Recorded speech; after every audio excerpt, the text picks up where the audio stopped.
The worst storms are not the ones that soak your clothes. They are the ones that convince you nobody is coming. Rainwater dripped from the edge of my coat and splashed onto the church steps. My fingers were numb. My shoes were ruined. And the white roses I had spent 3 hours arranging inside the chapel were already beginning to wilt beneath the relentless downpour.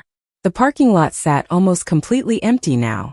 A few puddles reflected the glow of distant streetlights. The rest was darkness. I checked my phone again even though I already knew what I would find. Nothing. No missed calls. No text messages. No explanation. The battery icon flashed red before the screen went black completely. Dead. Just like the hope I had been carrying all evening. I stood there for a long moment staring at my reflection in the church window. Wet hair clung to my cheeks. Mascara smudged beneath my eyes. At 28 years old, I had imagined many versions of my future. None of them looked like this. 12 hours earlier, I had been certain I was about to start a new chapter of my life. My fiancé, Brian, had asked me to meet him at the church where we were scheduled to finalize details for our wedding next month. He sounded serious on the phone. Nervous even. I thought he was overwhelmed by planning. Maybe worried about money. Maybe stressed about work. I never imagined he would be there to tell me he was leaving. Not for another woman. Not for someone he had apparently been seeing for months. The memory still felt unreal. His voice. His apology. The way he kept avoiding my eyes. Worst of all was what happened afterward. I called my mother. Then my sister. Then 2 friends. Nobody answered. Later I learned why. Brian had already spoken to them. Somehow, they all believed his version of events before they even heard mine. I laughed bitterly and immediately regretted it. The sound disappeared beneath the rain. A gust of cold wind swept across the parking lot. I wrapped my arms around myself and looked toward the road. Cars passed occasionally, headlights cutting through the storm before disappearing again. Nobody slowed down. Nobody stopped. I told myself I could walk the 3 miles back to my apartment. Eventually. As soon as the rain eased. As soon as my legs stopped shaking. As soon as I figured out what came next. The church bells rang softly in the distance. 9 o'clock. I had been standing there alone for almost an hour. Water pooled around the concrete steps. My coat felt heavier with every passing minute. I was beginning to wonder whether the universe had a sense of humor when a pair of bright headlights appeared through the curtain of rain. A black luxury sedan approached slowly from the far end of the street. It should have kept going. Most people would have. Instead, it pulled into the empty parking lot and came to a stop directly in front of me. The windshield wipers moved steadily back and forth. For several seconds nothing happened. Then the driver's door opened, and a tall man in a dark overcoat stepped out into the storm. The rain hammered against the roof of the sedan while the stranger stood a few feet away studying me with an expression that revealed absolutely nothing. Water rolled from the shoulders of his dark overcoat. He looked completely unaffected by the storm, as though standing in freezing rain was just another item on his schedule. For several seconds neither of us spoke. Then he glanced briefly at the church behind me before returning his attention to my face. "You should get in the car." His voice was calm, deep, controlled, not unkind, just direct. I tightened my grip on my purse. Every warning I had ever heard flashed through my mind at once. Do not get into cars with strangers. Do not trust people you do not know. Do not make emotional decisions when you are upset. Unfortunately, I was soaked, exhausted, heartbroken, and standing in the middle of nowhere with a dead phone. "I am fine," I said automatically. The lie sounded ridiculous the moment it left my mouth. His eyes moved briefly to my dripping coat and ruined shoes. Clearly. I almost laughed despite myself. He was not trying to be funny. Somehow that made it funnier. Another gust of wind swept across the parking lot. I shivered. The stranger noticed. "There is a storm warning in effect until midnight." He opened the rear passenger door of the sedan. Warm light spilled onto the wet pavement. "Get in before you get sick." I hesitated. Do you always give orders to strangers? For the first time, something close to amusement flickered across his face. Only the stubborn ones. The answer caught me off guard. He waited patiently. No pressure. No dramatic speech. No attempt to convince me. Just quiet certainty. I glanced down the empty road. Nothing. No taxis. No buses. No friends rushing to rescue me. The truth settled heavily in my chest. If anyone had been coming for me, they would have arrived already. What if I say no? I asked. Then I will leave. His answer came immediately. But I think you already know that would be a mistake. The rain continued falling around us. I looked at the open car door again. Warm air drifted outward. For the first time all evening, safety was sitting within reach. You do not even know me, I said softly. No. Then why stop? He was quiet for a second, long enough that I thought he might ignore the question. Finally he said, because somebody should have. The words hit harder than they should have. My throat tightened unexpectedly. Nobody should have. Yet nobody did. Except him. I looked away before he could see the emotion on my face. Then I took a slow breath and stepped toward the car.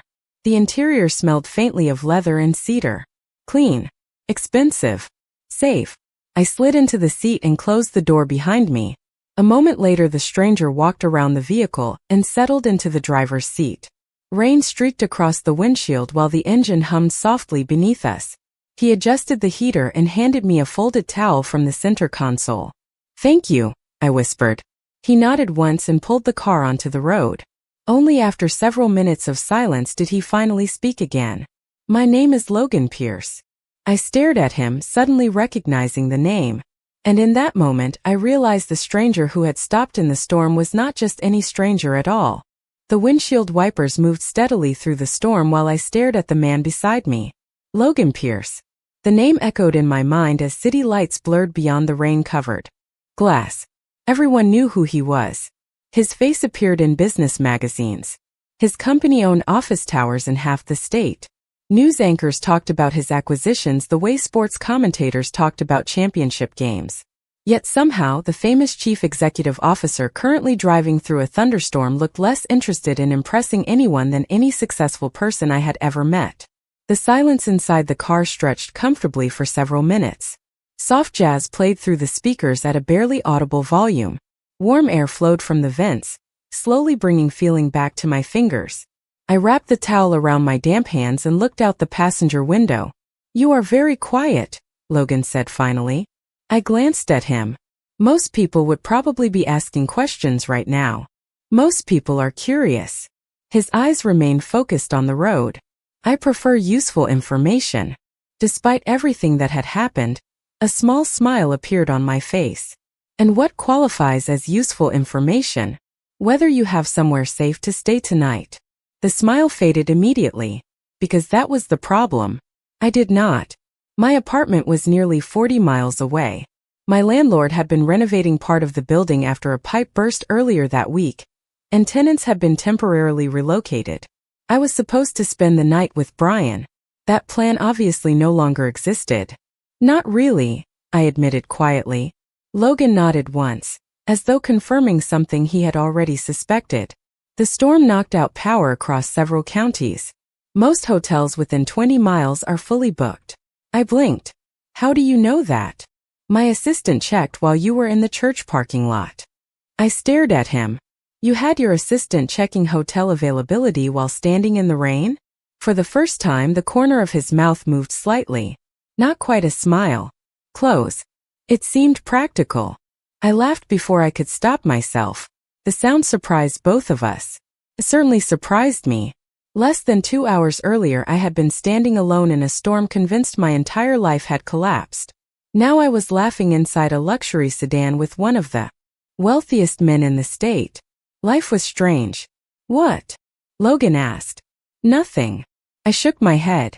This is just not how I expected tonight to go. I imagine not. We passed beneath a bridge. The city skyline appeared ahead through the rain. Towering buildings glowed against the dark sky. Logan remained silent for another minute before speaking again. I have a guest house on my property. My head snapped toward him. Absolutely not. The answer came so quickly even I was surprised. Logan raised an eyebrow. I did not finish. You invited a complete stranger to your property. A guest house. Still strange. Perhaps. He sounded completely unbothered by my reaction. But it is safer than sleeping in your car during a storm. I opened my mouth to argue, then closed it again. Because unfortunately he was right. Logan glanced at me briefly. You can leave first thing in the morning. Outside, lightning flashed silently beyond the clouds. The road stretched ahead through sheets of rain. I looked down at my soaked sleeves and exhausted hands. Every sensible part of me said this was a terrible idea. Yet something deeper whispered that for the first time all night, I was not in danger. I was simply afraid of trusting someone again. And those were not the same thing. The iron gates opened silently as Logan's car turned onto a long private driveway lined with towering oak trees. Rain continued to fall against the windows, though it seemed softer now. Less threatening. The city lights had disappeared behind us nearly 20 minutes ago, replaced by quiet stretches of dark countryside and carefully maintained grounds. I stared through the glass as the estate came into view. Calling it a house felt inaccurate. The stone mansion rose from the hillside like something from a magazine cover, its warm lights glowing against the stormy night. For a moment, I forgot my heartbreak entirely. You live here? I asked before I could stop myself. Logan glanced at the building and nodded once. Unfortunately. I turned toward him. Most people would not describe this place as unfortunate. Most people do not have to maintain it. The answer was so dry that I almost smiled. The car rolled to a stop beneath a covered entrance. Before I could reach for the door handle, a man in a dark suit appeared with an umbrella. Logan stepped out first, exchanged a few quiet words with him, then opened my door. Cold air brushed against my face. This way. I followed him through enormous wooden doors into a grand entrance hall. Marble floors reflected the soft glow of chandeliers overhead. A sweeping staircase curved toward the second floor. Everything looked elegant, expensive, impeccably maintained, yet strangely empty. The silence was the first thing I noticed. A place this large should have felt alive. Instead, it felt like a museum after closing hours. Logan removed his coat and handed it to a staff member. The guest house is ready? The man nodded. Yes, sir. Guest house. Somehow that sounded much better than staying inside the mansion itself. We crossed a covered stone walkway connecting the main residence to a smaller building overlooking a lake. The rain tapped softly against the roof above us. When we stepped inside, I stopped in surprise. The guest house was larger than my entire apartment building. A fireplace flickered warmly in the living room. Large windows overlooked the dark water beyond. Fresh towels rested neatly on a sofa. Someone had even placed tea and snacks on the kitchen counter. This is where strangers stay? I asked. Logan looked around. Rarely. Then why keep it ready? He loosened his tie slightly. Because storms happen. The answer felt like it meant more than weather. For several seconds neither of us spoke. I suddenly became aware of how exhausted I was. Every muscle in my body ached. My eyes burned from crying earlier. Logan seemed to notice immediately. You should get some rest. I nodded. Thank you. For all of this. His expression remained difficult to read. It is temporary. The words sounded cold. Yet somehow they did not feel cold. More like a reminder to himself than to me. I glanced around the room once more. Most people would not do this for a stranger. Logan looked toward the rain-streaked windows. Most people were not standing outside that church tonight. Something shifted in the silence that followed. A quiet understanding. Then he stepped toward the door. Good night, Madison. Good night, Logan. He paused briefly before leaving. The door closed softly behind him. Alone at last, I sat on the edge of the sofa and listened to the storm beyond the glass. For the first time all evening I felt safe. Then my eyes landed on a framed photograph sitting on a nearby shelf. And the woman smiling beside a younger version of Logan looked strangely familiar. The fire crackled softly in the fireplace while rain traced slow patterns across the windows overlooking the lake. I should have gone to bed. I should have taken the hot shower waiting upstairs and forgotten about everything that had happened. Instead, I found myself staring at the framed photograph on the shelf. The woman beside the younger version of Logan had the same eyes, the same quiet smile, the same calm presence I had seen earlier when he stepped out of the car and offered help without asking for anything in return. She looked kind, The kind of person who remembered birthdays and sent handwritten cards. The kind of person who made a house feel like a home. Something about her felt familiar, though I could not explain why. A gentle knock interrupted my thoughts. I looked up. Logan stood in the doorway holding a tray with a steaming mug. "The kitchen staff insisted," he said. "Apparently hot tea solves everything." I smiled faintly. If only. He stepped inside and placed the mug on the coffee table. The scent of chamomile drifted into the air. For a moment neither of us spoke. Then his eyes followed mine toward the photograph. The change in his expression was immediate. Not dramatic. Just quieter. More distant. "Your mother?" I asked carefully. Logan nodded once. "Yes." The room seemed even quieter after that. "She looks kind." He looked at the photograph for several seconds. "She was." There was something in his voice that made me stop asking questions. Not because he was angry, because grief has a sound, even years later. And I recognized it.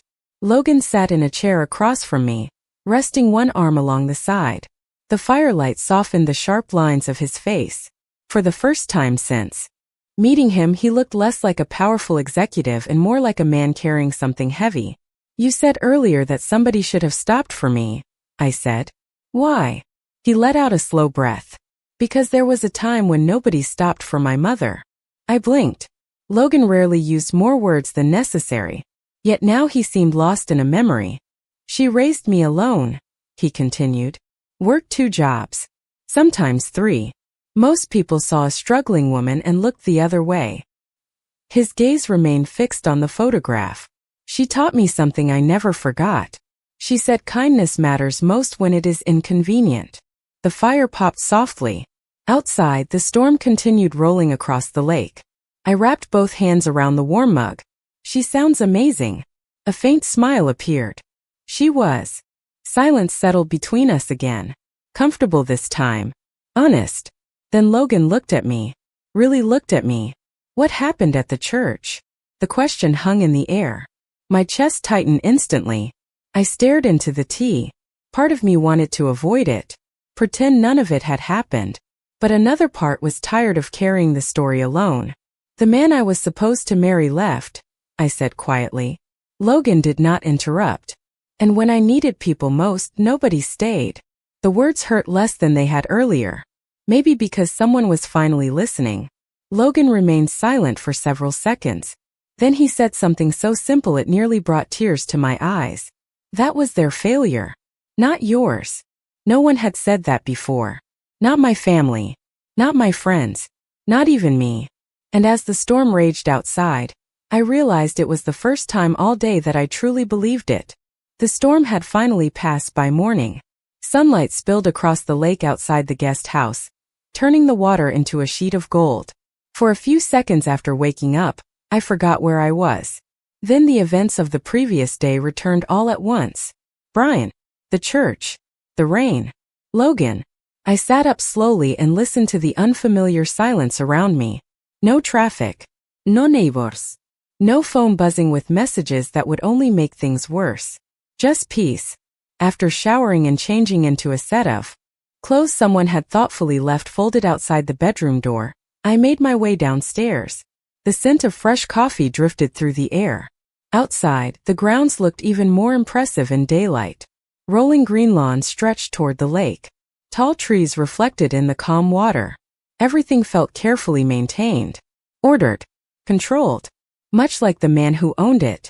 I stepped onto the back patio and found Logan sitting alone at a table overlooking the shoreline. A cup of coffee rested beside an open folder filled with documents. He glanced up when he heard the door. "You look better." I smiled faintly. I think that is the first time anyone has said that to me in the last 24 hours. He nodded toward the empty chair across from him. "Seat." Somehow, when Logan gave instructions, they sounded more like invitations. I sat down. A member of the staff appeared almost immediately with breakfast. Before I could thank her, she disappeared again. "Does everyone here move that fast?" I asked. Logan took a sip of coffee. "Only when they know I have meetings." "Which means you are busy." "Always." The answer was immediate. Yet he was still here. Not rushing away. not checking his phone every 30 seconds. That realization lingered in my mind. For a few moments we watched the lake in silence. Then Logan closed the folder in front of him. What are your plans? The question caught me off guard. For today. For after today. I looked down at my coffee cup. Until recently the answer would have been simple. Marriage. A home. A future I thought I understood. Now everything felt uncertain. I work at a community library, I said quietly. I was supposed to be planning a wedding, not rebuilding my life. Logan studied me for a second. Then perhaps rebuilding is exactly what you need. I let out a small laugh. You make it sound easy. It is not easy. His voice remained calm. It is necessary. The honesty in his answer surprised me. He was not offering empty encouragement. He was speaking from experience. I could feel it. Before I could respond, a phone buzzed on the table. Logan glanced at the screen. For the first time since meeting him, genuine irritation crossed his face. He rejected the call immediately. Seconds later, another message appeared. Then another. I noticed the name before he turned the phone over. His expression became unreadable again. Everything okay? I asked. Logan looked toward the lake.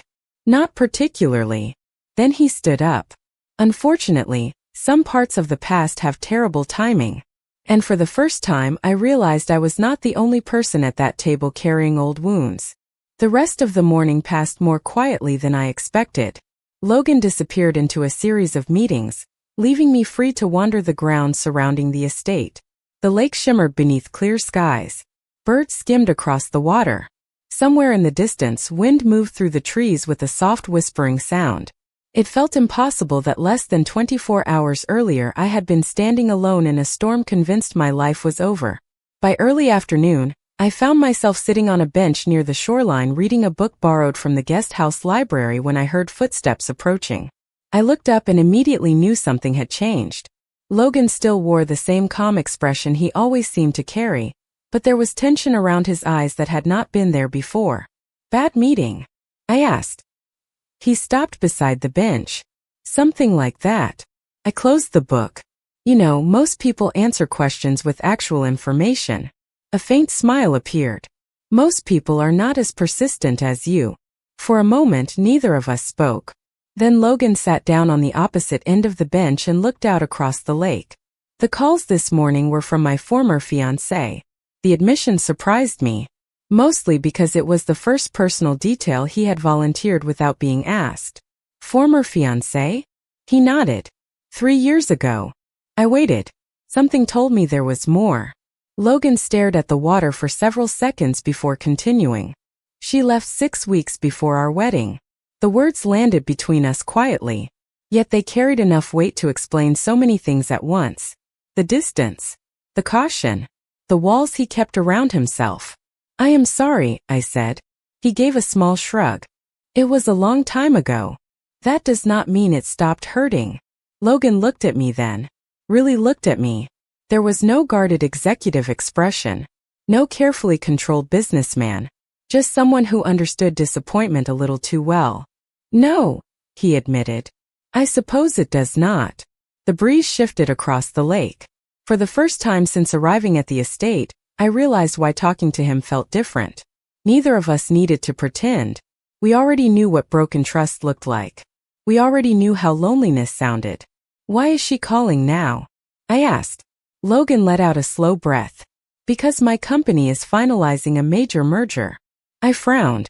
And success has a way of making old ghosts suddenly interested in reconnecting. I almost laughed. That is terrible. It is predictable. The answer came with the slightest hint of humor. Then his phone buzzed again. He glanced at the screen before setting it face down on the bench between us, ignoring it, choosing this conversation instead. The realization sent a strange warmth through my chest. Logan Pierce probably had 1,000 urgent things competing for his attention. Yet right now he was here. You know, I said softly, for someone who claims to be practical, stopping for me that night was a very irrational decision. He looked out toward the water again. Perhaps. Do you regret it? The question escaped before I could stop it. Logan was silent for several seconds. long enough that my heartbeat noticeably quickened. Then he shook his head once. Not even a little. And for reasons I could not fully explain, that answer mattered far more than it should have.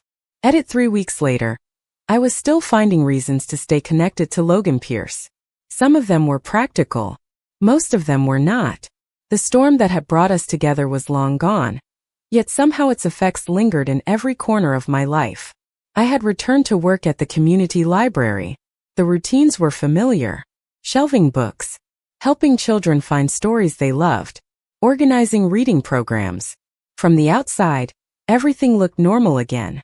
Inside, however, something had changed. I no longer felt like someone waiting for life to begin. Logan had a way of asking questions that forced me to imagine a future beyond survival. A future built on purpose instead of disappointment. That afternoon, I was arranging a display of children's novels when my phone rang. The sight of Brian's name on the screen immediately tightened my stomach. I had not heard from him since the night at the church. For several seconds I considered ignoring the call. Then I answered. Hello. His voice sounded hesitant, almost nervous. Madison, can we talk? I closed my eyes briefly. Why? A long pause followed. I made a mistake. The words should have satisfied me. Months ago, I would have replayed them over and over, hoping to hear exactly that. Instead, I felt strangely calm. What kind of mistake? The biggest one of my life. I leaned against the bookshelf and stared through the library windows. Outside, gray clouds drifted across the afternoon sky. Brian, you left. I know. You made a choice. I was confused. I almost laughed. Not because it was funny. Because confusion had become the excuse everyone used when they hurt someone else. We spoke for another few minutes. The conversation changed nothing. When the call finally ended, I sat quietly at my desk trying to process the unexpected emptiness I felt. Not sadness. Not anger. Just clarity. Later that evening, I drove to the estate for a fundraising event hosted by Logan's Foundation. The grounds glowed beneath strings of soft lights. Guests moved between elegant outdoor displays while a local youth orchestra played nearby. I found Logan near the edge of the lawn speaking with donors. The moment he saw me, something in his expression softened. It was subtle. Most people probably would not have noticed. I did. Everything okay?